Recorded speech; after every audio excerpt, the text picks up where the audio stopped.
나이 들고 보니 인간관계 다 부질없다. 인간관계도 살아보니 유행이었고 유통기한이 있더라. 자식들과 친구들이 나에게 즐거움을 준다면 스트레스도 주더라. 80살이 다가오니 혼자 있는 게 좋고 편하다. 어느 70대 후반의 시니어분께서 이야기하신 내용입니다. 여러분들은 이 내용에 대해 어떻게 생각하시나요? 나이가 들다 보면 친구들과의 관계는 점점 멀어지기도 하고, 사회생활을 하면서 만났던 사람들은 나에게 즐거움보단 스트레스를 주는 경우가 많은 것 같습니다.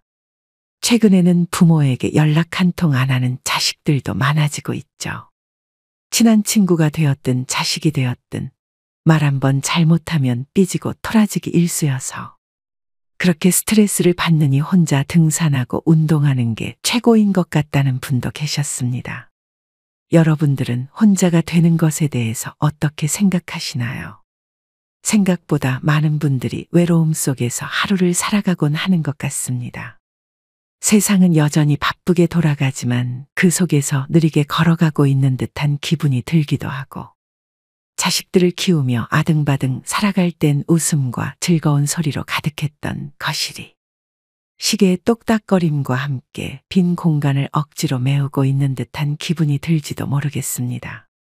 이러한 고독한 나날을 참지 못해 외로움을 달래기 위해서 인간관계에 스트레스를 받더라도 친구를 만나거나 주민회관에 가는 분들도 많죠. 외로움 때문이 아닌 정말 즐거워서 사람들을 만나는 것이라고 한다면 다행이겠지만, 외로움 때문에 이러한 행동들을 하게 된다면 우리를 더욱 외롭게 할 뿐만 아니라 혼자만의 시간에서 오는 행복한 감정을 느낄 수 없게 만들기 마련입니다. 그렇다면 우리는 외로움을 없애기 위해서 어떻게 해야 할까요? 그래서 오늘은 인간관계에 신경 쓰지 않고 혼자서 행복하게 지낼 수 있는 방법 5가지에 대해서 이야기해 보려고 합니다. 오늘 말씀드리는 내용 중에서 단 한 가지라도 여러분의 마음에 와닿는 내용이 있기를 진심으로 바라겠습니다. 혼자서도 행복하게 지낼 수 있는 방법 첫 번째로 나이를 생각하지 않는 것입니다. 나이가 들수록 오히려 나이에 대해 생각하지 않는 것이 좋습니다. 대부분의 시니어분들이 나이를 너무 많이 생각하는 경향이 있는데, 어쩌면 그것이 혼자가 되는 것을 더 무섭게 만드는 원인일지도 모릅니다. 많은 시니어분들이 나이를 생각하며 스스로를 제한하고, 이 나이에 내가 무엇을 할 수 있을까와 같이 부정적인 생각에 빠지곤 합니다. 그런데 가만 생각해 보면 나이 때문에 하지 못하는 것은 생각보다 별로 없을 것입니다. 건강을 유지하며 활발하게 생활하는 사람들을 보면 그들이 나이를 뛰어넘어 얼마나 많은 것을 이루고 있는지를 알 수 있죠. 시니어 모델들만 보더라도 나이 불문하고 모두가 되고 싶어하는 모델이 되기도 합니다. 게다가 KFC라는 햄버거 가게를 창업한 할랜드 샌더스라는 사람도 60대에 KFC를 세우기도 했죠. 그 당시 평균 연령을 생각해 보면 현재 평균 연령으로 따졌을 때 70대의 나이에 성공한 거나 마찬가지인 것입니다. 물론 이러한 배경에는 다양한 이야깃거리들이 있겠지만, 우리가 눈여겨봐야 할 것은 그러한 분들이 나이 때문에 포기하지 않았다는 것이죠. 나이를 생각하지 않으면 우리는 여전히 많은 것들을 할 수 있는 기회를 가질 수 있습니다. 거창한 것을 꼭 해야만 한다는 것이 아니죠. 예를 들어 새로운 취미를 시작하거나 오래 꿈꿔왔던 해외로 여행을 떠나는 활동들을 할 수 있을 것입니다. 또한 예술 활동을 하거나 봉사활동에 참여하거나 학습을 통해 새로운 지식을 습득하는 것도 나이에 상관없이 활동할 수 있는 것들이죠. 나이는 그저 숫자일 뿐이며 우리의 삶을 제한하는 요소가 아닙니다. 결국 중요한 것은 나이가 아닌 마음가짐입니다. 나이를 잊고 지금 이 순간을 즐기며 자신이 하고 싶은 일을 하는 것이 진정한 행복을 찾는 길일 것입니다. 혼자서도 충분히 즐거운 삶을 살 수 있으며 나이 때문에 무언가를 포기할 필요는 전혀 없습니다. 그저 혼자 있는 시간을 통해서 무엇을 할 수 있는지 생각해보고 스스로를 발견할 수 있는 시간을 가져보세요.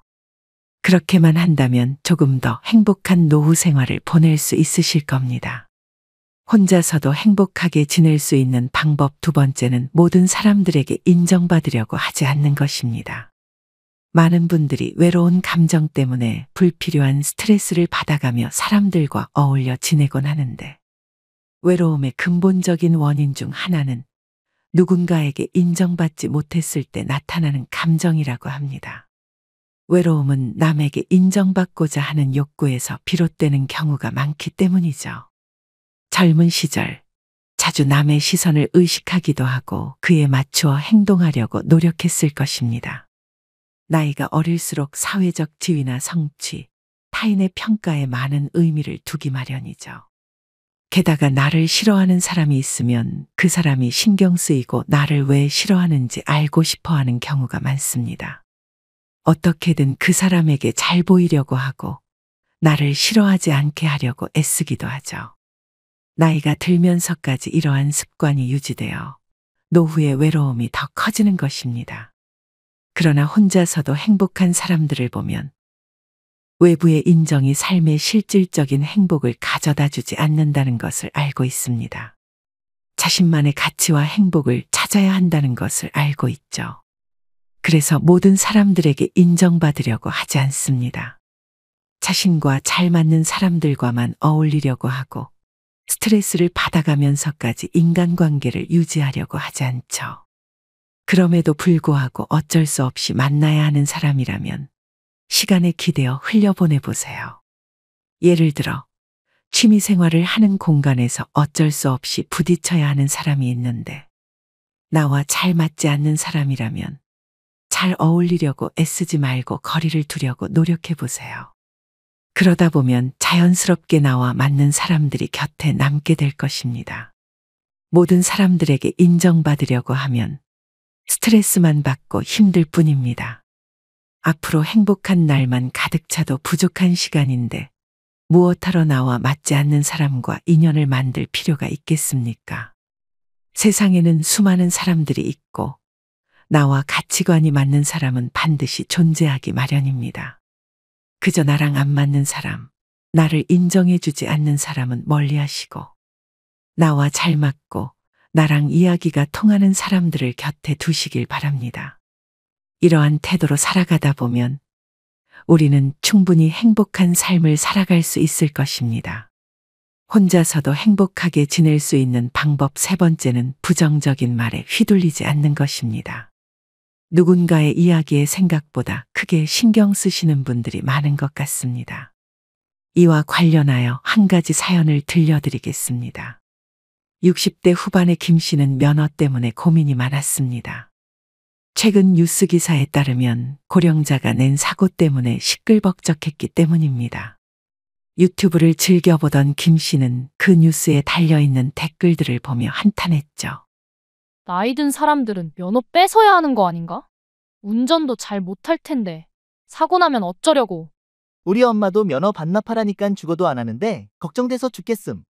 이러한 댓글들을 보며 김 씨는 자신도 면허증을 반납해야 하나 생각이 들었습니다. 그러나 나중에 시골에서 살려고 했던 김 씨는 트럭을 몰아야 할 수도 있기 때문에 반납하지 않고 있던 것이었죠. 게다가 언제 어떤 일이 생겨서 운전을 해야 할지도 모르는데 반납하면 안 될 것 같다는 생각을 하고 있었습니다. 그런데 댓글들이 적혀 있는 것을 보고 걱정이 되는 것은 사실이었죠. 그래서 평소에도 연락을 자주 하던 아들에게 통화를 하며 의견을 물어봤습니다. 요즘 뉴스에서 노인들 면허 반납하라고 난리던데. 나도 반납해야 할까 싶네. 무슨 소리야? 면허를 왜 반납해? 그거 그리고 30만 원인가 밖에 안 주던데?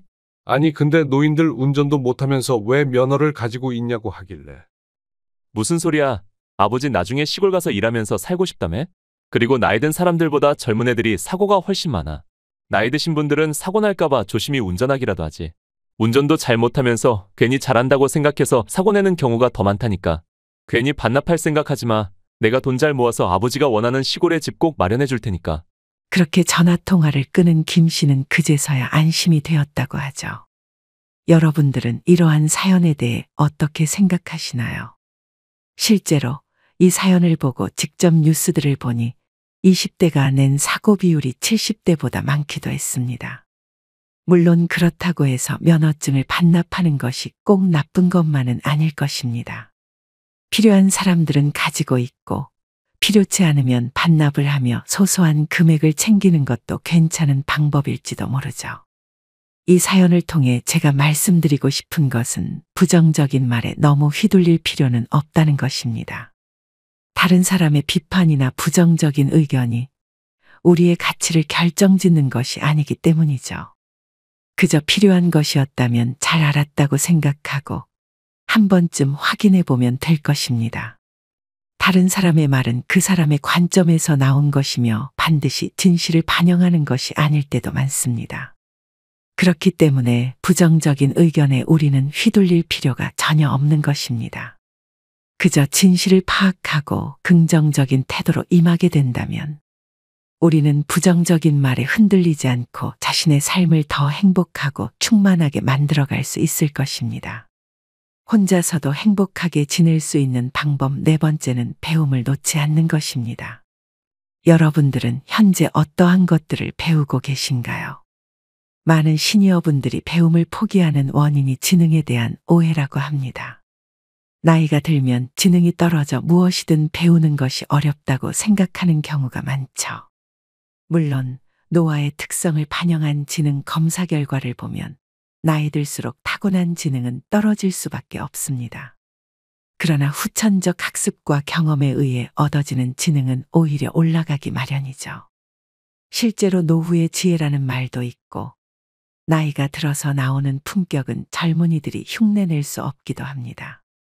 이러한 지능의 변화를 모르고 단순히 나이가 들면 지능이 떨어져 배우기 어렵다고 생각하여 배우려는 의지가 약해지는 경우가 많다고 합니다.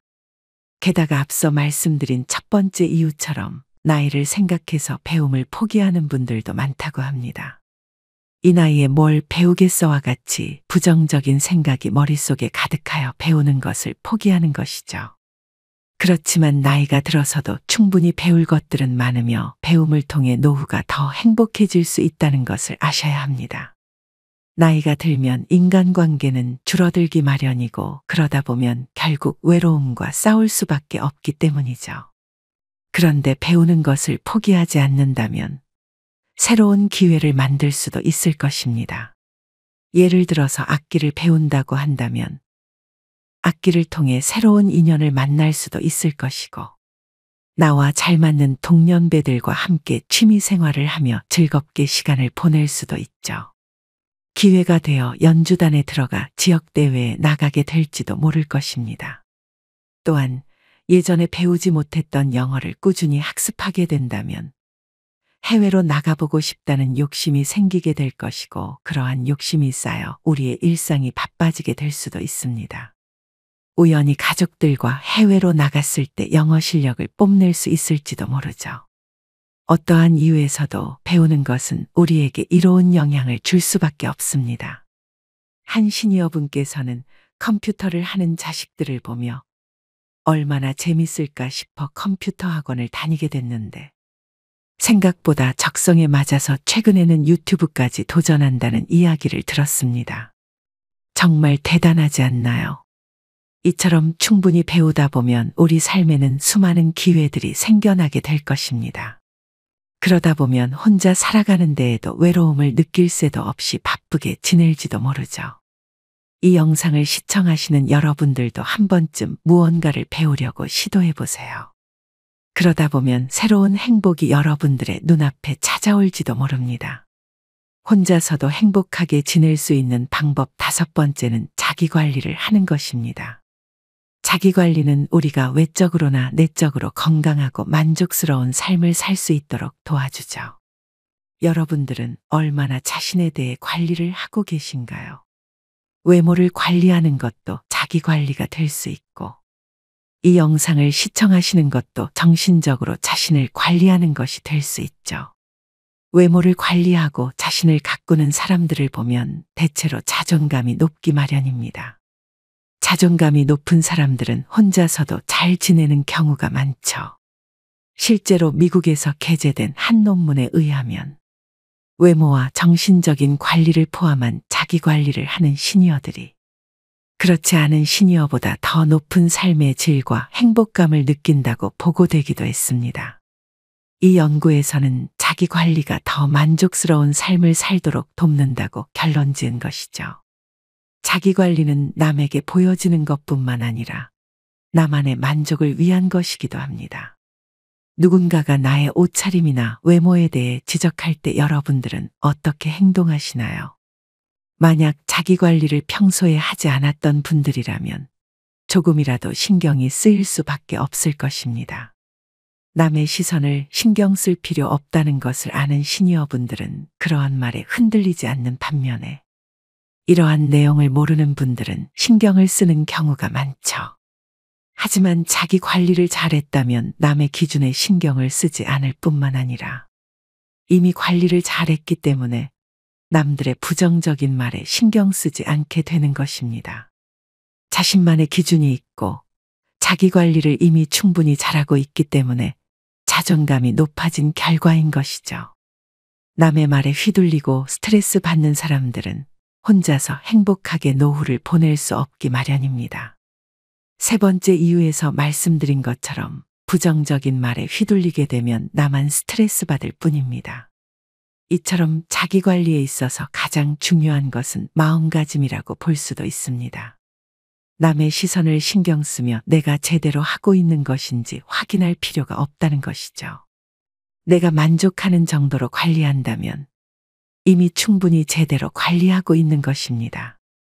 조금이라도 부족한 마음이 든다면 조금씩 관리를 개선해 나가면 되는 것이죠. 그저 내가 관리를 위해 무언가를 하고 있다는 것이 가장 중요할 것입니다. 그렇게만 한다면 내 자존감은 높이 올라가게 될 것이고 결국 남의 눈치를 보지 않고 혼자서도 행복하게 보내는 삶을 살아갈 수 있을 것입니다. 오늘은 혼자서도 행복하게 지낼 수 있는 5가지 방법에 대해 이야기를 나누어 보았습니다. 오늘의 내용이 여러분들에겐 어떻게 다가오셨나요? 외로움은 인생의 필연적인 동반자일 수밖에 없지만 그 속에서도 빛나는 행복을 찾는 것은 전적으로 우리의 선택에 달려 있을 것입니다. 60대부터 80대까지도 여전히 새로운 것을 배우고 도전하고 세상을 탐험할 수 있는 것처럼 말이죠. 우리는 인생의 어느 시점에서든 새로운 도전을 시작하고 성취를 이루며 자신을 발전시킬 수 있습니다. 62세에 KFC를 창업한 할랜드 샌더스도 있고 50대 후반에 자신의 브랜드를 세계적으로 확장시킨 마사 스튜어트 같은 유명한 사람도 있는 것처럼 말이죠. 나이를 잊고 자신의 가치를 발견하는 것이야말로 진정한 행복을 찾는 열쇠일 것입니다.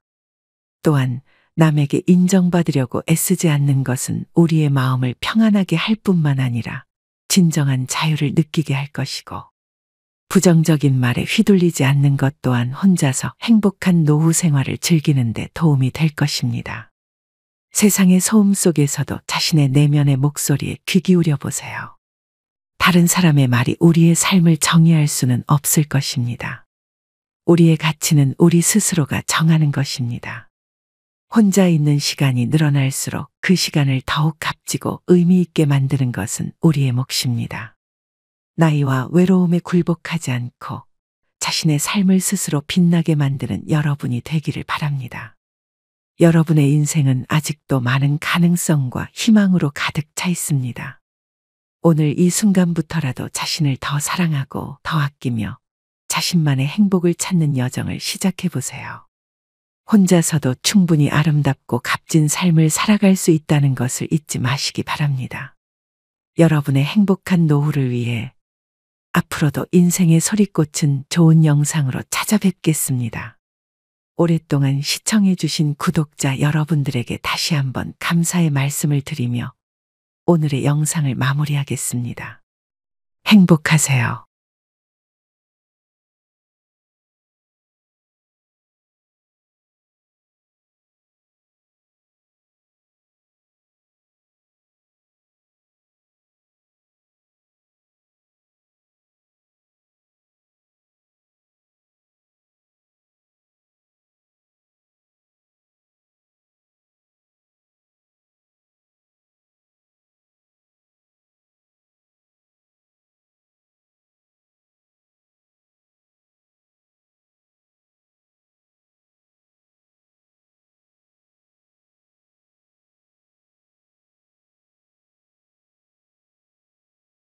여러분은 자식들에게 바라는 점이 있으신가요? 한 시니어분께서는 바라는 것은 없으니 그저 잘 살기만 하면 된다는 분들도 있었고, 그래도 가끔가다 통화 한 번만 해주길 바라는 분들도 계셨습니다. 이처럼 요즘은 부모 자식 간에 무언가를 바라지 않고 서로 잘 살기만 하면 된다는 분들이 많아지고 있죠. 그러나 부모 마음이라는 것이 자식을 남처럼 대하는 것이 쉬운 것만은 아닙니다. 자식들이 아무리 나이를 먹어도 걱정되기 마련이고, 혹여라도 무슨 일이 있을까 싶은 마음은 나이가 들어서도 변하지 않죠. 게다가 그뿐일까요? 자식들이 집으로 놀러 올 때면 무료했던 일상이 재밌게 느껴지기도 하고, 손주들을 데리고 올 때면 자식이 어렸을 때보다 더 이뻐 보이기까지 할 때가 많죠.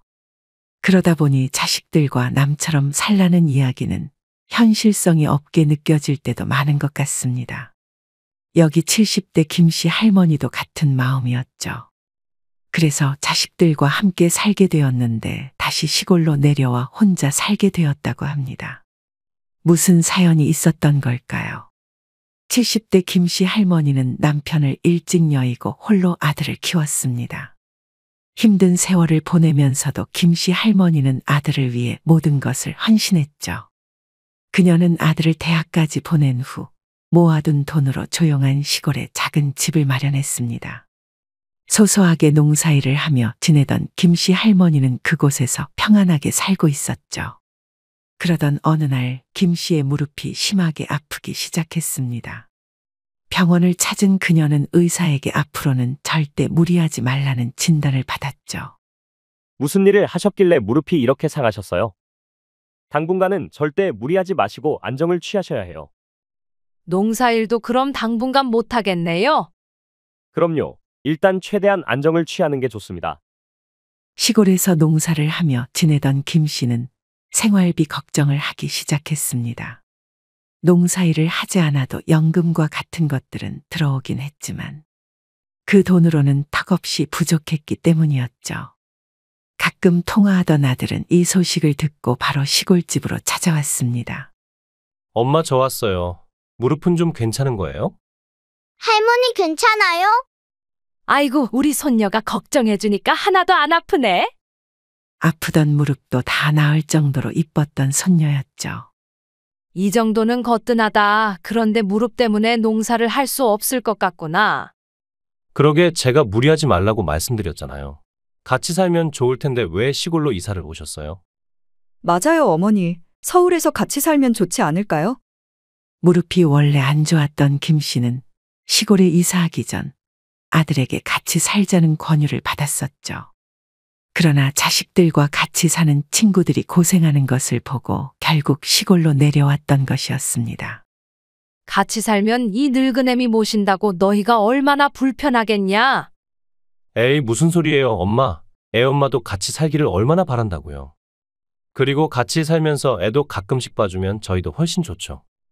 맞아요, 어머니. 하나도 안 불편해요. 민지도 어머님 많이 좋아하고요. 농사일도 할 수 없고 작은 가게라도 차려야 하나 고민하던 김 씨였기에 같이 살기로 마음먹었습니다. 게다가 어여쁜 손녀를 보고 마음이 바뀌게 된 것이었죠. 그래, 너희가 괜찮다면 나도 그렇게 해보마. 할머니랑 같이 사는 거야? 신난다. 그렇게 함께 살기로 한 이후 시골집을 처분하여 생긴 자금과 아들의 전세 자금을 합쳐 새로운 집을 장만하게 되었습니다. 그러나 문제는 여기서부터 시작되었죠.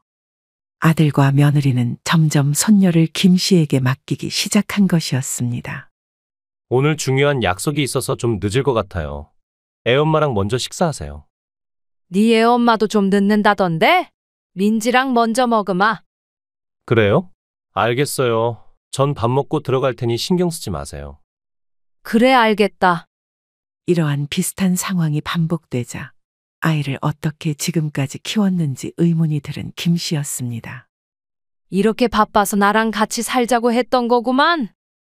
김 씨는 아들이 아이를 봐줄 사람이 없어서 같이 살자고 했던 거라 생각했죠. 그래도 이쁜 손녀를 보며 그 정도는 충분히 해줄 수 있다고 생각한 김 씨였습니다. 민지야, 우리 산책이나 나갈까? 산책이다, 산책. 공원으로 손녀와 함께 산책을 나가기로 한 김씨였습니다.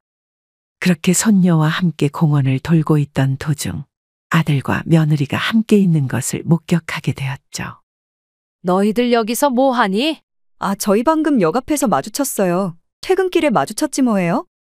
난 너희가 하도 안 오길래 민지가 하도 놀자고 해서 산책 나온 길이다. 감사해요, 어머니. 이제 저희 들어가요.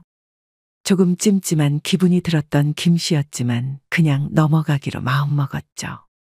괜히 아들과 며느리를 의심하기는 싫었던 김씨였습니다. 그런데 그날 이후 이상하다고 생각이 들 만큼 아들과 며느리는 집으로 일찍 들어오는 날이 많아졌습니다. 너희 요즘 일찍 들어오네? 바쁘진 않은 거니? 바쁜 거 다 끝나서 앞으로는 일찍 들어올 수 있을 것 같아. 그렇다면 다행이구나. 얼른 밥 먹어야지. 내가 저녁 차려주마. 아니야, 엄마. 이미 배달시켰어. 뭐라고? 또 배달을 시켰어? 아들은 틈만 나면 배달 음식을 시켜 먹곤 했고 그러한 점이 김씨에게는 마음에 들지 않았습니다. 매일같이 배달 음식만 시켜 먹고 그러면 몸에 얼마나 안 좋은데. 그리고 그렇게 매일 시켜 먹으면 돈은 어떻게 모으려고 그러니? 그리고 내가 반찬을 얼마나 많이 해뒀는데. 에이, 시켜 먹으면 편하고 좋지 뭘 그래. 엄마도 반찬하지 마. 그냥 편하게 밥 먹자. 김씨는 몸에 안 좋다며 잔소리를 했지만 며느리와 아들은 귀담아 듣지 않았죠. 그러던 어느 날 잠기가 밝은 김씨는 속닥거리는 소리에 잠에서 깼고 아들과 며느리가 거실에서 하는 이야기를 우연히 엿듣게 되었습니다. 여보, 언제까지 같이 살아야 해? 나도 이제 민지 내가 키우고 싶은데? 밖에 나가서 일하는 척 엄마 집에 가 있는 것도 이제 힘들어. 좀만 기다려봐. 그렇다고 갑자기 이야기하면 이상하잖아. 아무리 그래도 벌써 오랜 시간이 지났단 말이야. 이제 슬슬 이야기하자. 응? 그들은 김씨 할머니 몰래 무언가를 이야기하고 있었습니다. 나도 그러고 싶은데 아직 마땅한 곳을 못 찾았어. 다 너무 비싸던데. 그냥 저번에 본 요양원으로 하자니깐 거기가 제일 가격도 저렴하고 사람들도 친절하더만. 그리고 이제 더 이상 잔소리 듣는 것도 짜증나. 반찬도 맛없어서 매일 시켜 먹어야 하고. 김씨 할머니는 이러한 이야기를 듣고 큰 충격을 먹을 수밖에 없었습니다. 아들과 며느리는 전세집이 아니라 자신들의 집을 구하기 위해 김씨의 돈이 필요했던 거였고 같이 살다가 김씨를 요양원에 보내려고 했던 것이었습니다. 우선 조금만 더 찾아보자. 그래도 괜찮은 곳은 찾아드려야 할 거 아니야. 김씨는 이야기를 듣다가 몰래 다시 침대에 누웠습니다. 그리고는 감정이 솟구쳐서 눈물을 흘릴 수밖에 없었죠. 아들에게 배신당했다는 생각에 마음이 너무 아팠던 것이었습니다. 슬픈 김씨는 그럼에도 불구하고 모른 척하며 우선 지내보기로 하였습니다. 아들이 지금까지 얘기하지 않은 것을 보면 며느리를 설득하려고 하는 것일 수도 있다는 생각이었죠. 그래서 김씨는 특별한 일이 있지 않은 이상 먼저 이야기를 꺼내지 않기로 한 것이었습니다. 그러나 그러한 결심이 무색하게도 아들과 며느리는 점점 더 많은 일들을 부탁하기 시작했습니다. 세탁부터 집안 청소까지 모든 집안일을 며느리는 하지 않는 것이었죠. 어머니 정말 죄송해요. 제가 일하느라 너무 힘들어서 도와드리질 못하네요. 며느리는 김씨 앞에서는 이렇게 착한 척 이야기하였지만 김씨는 며느리가 일을 하지 않고 본가에 가 있다는 것을 알고 있었죠. 그런 상황도 모른 채 며느리는 일을 하느라 어쩔 수 없다는 식으로 변명하기 바빴습니다. 김씨는 이러한 상황에 점점 지쳐갔고 같이 살기로 한 것을 깊이 후회하였습니다. 며칠이 지나도 상황이 나아지지 않자 김씨는 결국 참지 않기로 결심했죠. 무릎이 아프다는 것을 핑계로 아들에게 다음과 같이 이야기했습니다. 최근 들어서 무릎이 자주 아프네. 무릎이 아파서 당분간 병원에 다녀야 할 것 같아. 괜찮아진 줄 알았는데 아니었어? 병원에 가보니까 되도록이면 당분간은 최소한으로 움직이라고 하네. 애엄마한테 잠깐 일 좀 쉬고 아이 좀 보라고 해야겠다. 일단 알겠어. 엄마는 좀 쉬어. 아이 봐주느라 더 그랬나 보다.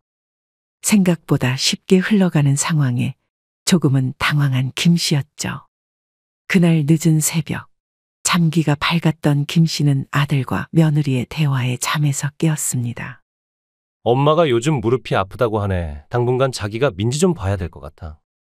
원래 내가 보는 게 맞는 거니까 좋긴 한데 이 기회에 요양원 얘기를 꺼내보는 건 어때? 아픈 거 치료도 하고 도움도 받으시라고 하면 더 좋잖아? 그거 괜찮은 생각인데? 그렇게 내일 말씀드리자. 이 이야기를 들은 김 씨는 더 이상 아들이 자신을 생각하지 않는다는 것을 알게 되었습니다. 주말이 되자 아들과 며느리는 거실에서 손녀와 함께 놀고 있었고, 김 씨가 소파에 앉자마자 아들은 다음과 같이 김 씨에게 이야기했습니다. 엄마, 우리가 생각해봤는데 요양원에 들어가 보는 건 어때? 요양원이라니 갑자기 그게 무슨 소리냐? 아니, 요양원이 그렇게 어르신들을 잘 모신다고 하더라고. 엄마 나이도 있는데 사람들한테 도움받으면서 지내면 좋잖아. 이렇게 이야기할 것을 예상한 김 씨는 몇 초간 침묵을 하다가 최대한 슬픈 척을 하기 시작하였습니다. 이제 이 애미가 늙어서 요양원에 버리려고 하는 거구나. 아들한테 그렇게 잘해줬더니 이렇게 멀쩡한데도 요양원으로 버림받는구나. 할머니 우는 거야? 아빠, 할머니한테 왜 그래? 아니, 그게 아니라. 우리도 맞벌이 하느라 신경 써드리지도 못했는데 거기서 사람들한테 도움받으면 좋으니까 그렇지. 거짓말 치지 말거라. 그럴 거면 실버타운에라도 보내준다고 하지 그러냐? 우리 맞벌이 하느라 힘든데 실버타운은 좀 비싸서 힘들 것 같더라고. 맞벌이를 하지도 않는 것을 알고 있는 김 씨는 더 이상 참지 않고 이야기하기로 했죠. 그래? 네 며느리는 낮에 친가에 가 있었던 걸로 알고 있는데? 화들짝 놀라는 아들이었죠. 그게 무슨 소리야, 엄마? 민지는 잠깐 방에 들어가 있을래? 네, 할머니. 이어서 김 씨는 이야기하였습니다. 너네가 저번에 새벽에 하는 얘기 다 들었다. 내가 너 어렸을 때부터 잠기 박다는 얘기를 그렇게 했는데 거실에서 그렇게 얘기하면 아무리 새벽이라도 듣지 않겠니? 그리고 어제는 이 기회에 나를 요양원에 보내버리려고 작당모의 하는 것까지 다 들었다. 아들은 말이 없었고 며느리는 침묵을 깨고 이야기했죠. 어머니 그게 아니라요. 너는 조용히 해. 창피하지도 않니? 니네가 돈 필요해서 나를 시골에서 데리고 온 거라며? 집 구하려고? 내가 말을 안 하려고 했는데 해도 너무하는구나. 아들과 며느리는 김 씨의 호통에 아무 말도 할 수 없었죠. 이렇게 더 이상은 못 살겠구나. 나는 내 돈 다시 받아가야겠으니까 집을 팔든 어떻게 해서든 내 돈 다시 돌려주거라. 나가서 혼자 살 테니까. 엄마, 우리가 갑자기 그 큰 돈을 어떻게 구해요? 그걸 내가 어떻게 알아? 너희가 알아서 해야지. 김 씨는 더 이상 아들이라고 참지 않았죠. 나는 이미 참을 만큼 참았다. 아들과 며느리에게 이야기를 다 한 김 씨는 다시 방으로 들어갔습니다. 그렇게 그날은 한바탕 소란이 일어난 채 마무리가 되었죠. 다음 날이 되어 거실로 나가보니 아들과 며느리가 기다리고 있었습니다. 일하러 나가던 며느리는 더 이상 일을 나가지 않았고 아들도 그날은 회사를 나가지 않았던 것이었습니다. 기다리고 있던 아들과 며느리를 보고 마음이 조금 누그러진 김 씨였으나 아들과 며느리는 해서는 안 되는 말을 한 것이었습니다. 엄마, 요양원 말고 실버타운에 보내드릴게요. 맞아요, 어머니. 실버타운은 들어가고 싶어도 못 들어가는 분들이 얼마나 많은데요. 이야기를 들은 김 씨는 오히려 더 큰 화가 날 수밖에 없었습니다. 너희가 아직 정신을 못 차렸구나. 너희가 나를 속인 것에 대해 화가 났던 건데 무슨 소리를 하는 거냐? 그리고 내가 들어가고 싶지 않다는데 너희가 뭔데 나한테 들어가라고 하는 거니? 조금이라도 봐주려고 했던 내가 바보 같구나. 당장 집을 팔아서라도 내 돈 돌려주거라. 김 씨는 더 이상 이야기를 하고 싶어 하지 않았습니다. 무언가 잘못되었다는 것을 느낀 아들은 방에 들어가 엄마에게 용서를 구했죠. 엄마, 내가 생각이 짧았어요. 미안해요. 제가 돈에 눈이 멀었었나 봐요. 이미 늦었다. 나는 되돌릴 생각 없으니까 당장 내 돈 돌려주거라. 돌려주지 않으면 경찰 부르고 난리쳐서라도 동네에서 못 살게 굴 테니까 그렇게 알아라. 김 씨는 혼자서 아들을 키워가며 산전수전을 다 겪은 경험이 있었고, 그런 김 씨를 잘 알고 있는 아들은 어떻게 해서라도 어머니가 돈을 돌려받을 것이라는 걸 알 수 있었죠. 그래서 그렇게 열심히 잘못했다고 하는 것이었습니다. 그러나 이미 때는 늦은 상태였습니다. 김 씨는 단단히 화가 나서 더 이상 아들의 말을 듣지 않았고, 더 이상 용서할 생각도 없었던 것이었습니다. 그렇게 결국 시간이 지나서 아들과 며느리는 집을 팔아 전셋집으로 돌아갔고, 김 씨의 돈을 돌려줄 수밖에 없었습니다. 그렇게 김 씨는 다시 혼자 살게 되었습니다. 시골로 돌아가기로 한 김 씨는 작은 집을 다시 마련하고 그곳에서 평온한 일상을 보내기로 결심했습니다. 그녀는 비록 가족과의 갈등으로 인해 힘든 시간을 보냈지만 스스로의 삶을 찾아가기로 한 결정이 옳았음을 깨달았죠. 김 씨 할머니는 시골집에서 작은 텃밭을 가꾸며 다시 행복을 찾아갔습니다. 아들과의 거리는 조금 멀어졌지만 자신이 잘못했다는 것을 깨달았는지 아들은 계속해서 사과하러 찾아오곤 했죠. 매정하지 못했던 김 씨는 아들의 진심 어린 사과를 받아주었고, 그런 아들은 손녀와 함께 가끔 찾아오기도 하였습니다. 오히려 함께 살았을 때보다 더 관계가 좋아진 것이었죠. 김 씨 할머니의 사연에서 느낄 수 있는 것처럼 자식과의 관계가 꼭 가까워야 되는 것은 아닌 것 같습니다. 여러분들은 오늘의 사연을 듣고 어떻게 느끼셨나요? 자식들과의 관계란 참으로 어려운 것 같습니다. 나이가 들수록 멀어지는 관계인 것 같다가도 아프거나 무슨 일이 있으면 가장 먼저 걱정해주는 존재이기도 하죠. 게다가 부모의 마음이라는 것이 자식들이 서운하게 할 때는 한없이 밉다가도 진심 어린 사과를 하면 용서를 해줄 수밖에 없기도 합니다. 부모가 자식을 사랑하는 마음은 어느 무엇도 이길 수 없다고 하니까요. 그럼에도 불구하고 자식과 함께 사는 것은 한 번쯤 고민해 볼 필요가 있는 것 같습니다. 부모가 자식과 함께 사는 것이 항상 좋은 선택은 아닐 수 있기 때문입니다. 오히려 독립적으로 살면서 서로의 삶을 존중하는 것이 더 나은 경우가 많습니다. 김 씨 할머니의 사연만 보더라도 원래부터 부모 자식 간의 관계가 좋았는데 반해 같이 살면서 틀어지기도 했죠. 그러다가 다시 떨어져서 지내니 관계가 회복되기도 했습니다. 물론 이 사연을 들으면서 어떤 누군가는 자식들을 위해 요양원에 가야 한다고 생각할지도 모르겠습니다. 하지만 내 인생을 자식들이 살아주는 것은 아니죠. 내가 건강하고 충분히 혼자서도 살아갈 수 있는 능력이 있다면 자식들을 위해 희생하는 것은 더 이상 하지 않아도 될 것입니다. 여러분에게 남은 인생은 행복으로 가득 차도 부족하기 때문이죠. 여러분의 인생은 이제부터가 진정한 꽃을 피울 시기입니다. 자식들이 성인이 되도록 키워온 것만으로도 이미 부모 노릇을 다 한 거나 마찬가지입니다. 심지어 결혼할 때까지 도와줬다면 여러분이 베푼 사랑이 이미 차고 넘친다는 뜻이겠죠. 이 정도까지 뒷바라지를 했다면 더 이상 도움을 주지 않으셔도 괜찮습니다. 편안하게 여러분의 삶을 살아갈 자격이 충분히 있는 것이죠. 혹시라도 이 영상을 시청하시는 분들 중에서 자식들에게 아직까지 도움을 주고 계신 분들이 있다면 지금부터라도 조금씩 자신을 위해 시간을 사용해 보는 것은 어떨까요? 여러분의 마음속에 잠들어 있던 꿈을 깨워보세요. 새로운 취미를 찾고 세상 곳곳을 탐험하며 잃어버렸던 자신만의 시간을 되찾아 보세요. 행복한 노후는 먼 곳에 있는 것이 아닙니다. 바로 여러분의 손끝에서 마음속에서 피어날 준비를 하고 있습니다.